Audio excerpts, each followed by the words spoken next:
I studied the life of David and I discovered it was not just the anointing that made David king. 1 Samuel 18 verse 1 to 4. After David destroyed Goliath, David gave a speech and immediately the Bible said Jonathan removed his robe, gave to David and bowed down and worshiped him. Saul came and insulted him.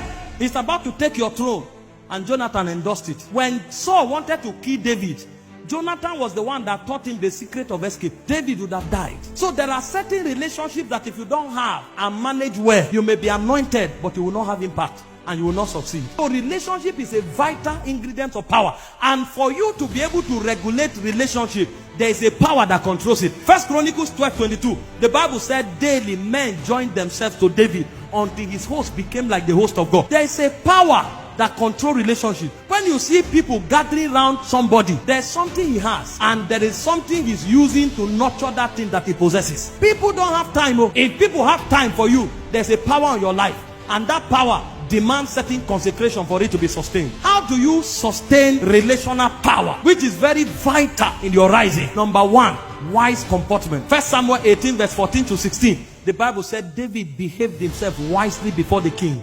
And so the king became afraid of him. They said, but the whole of Israel submitted to David. You can't live anyhow and expect to command the admiration of people. People have standards. People have moral values. They admire you to the degree that you align to standards and moral values. You live carelessly, nobody can associate with you. That's why even people that people associate with, when they violate moral codes, people leave them. And you find them angry. That's those who are loyal to you in your hard time. Hard time is different from scandal and ridicule. Don't live carelessly and expect people to endorse you in evil. Number two, how to sustain relational power.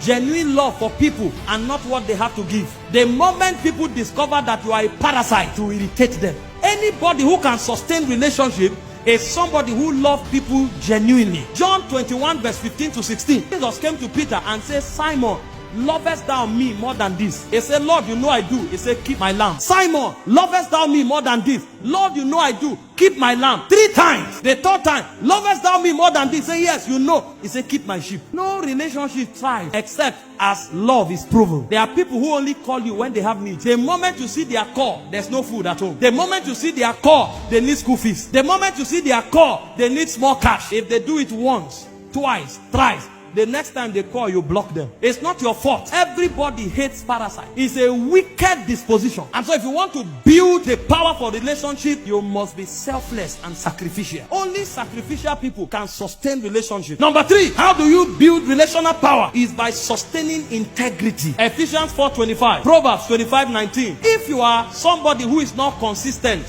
you'll say one today, say another one tomorrow.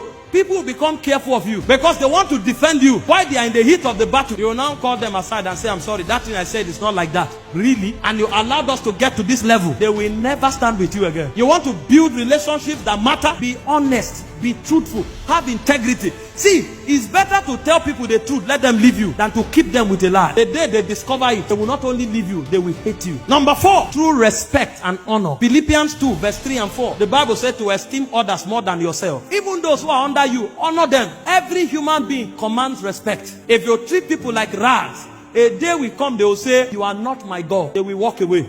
Show people respect. They are not slaves. Let them know that they are worthy of honor. The Bible said in 1 Peter 2:17, say, honor all men. There's a place for rebuke. There's a place for correction. There's a place for chastisement. But they must know that you honor them. Number 5, how do you build relational power?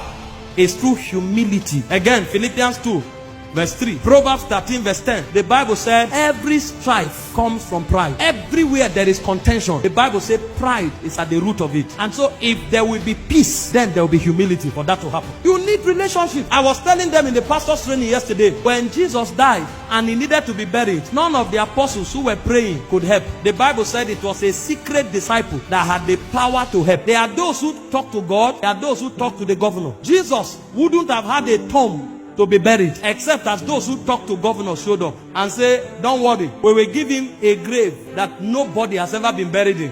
That's the kind of power they have. And Jesus could sustain such relationships. And finally, impact. Luke chapter 8 verse 3. And it came to pass afterwards that he went through every city and every village, preaching and showing the glad tidings of the kingdom and the 12 were with him.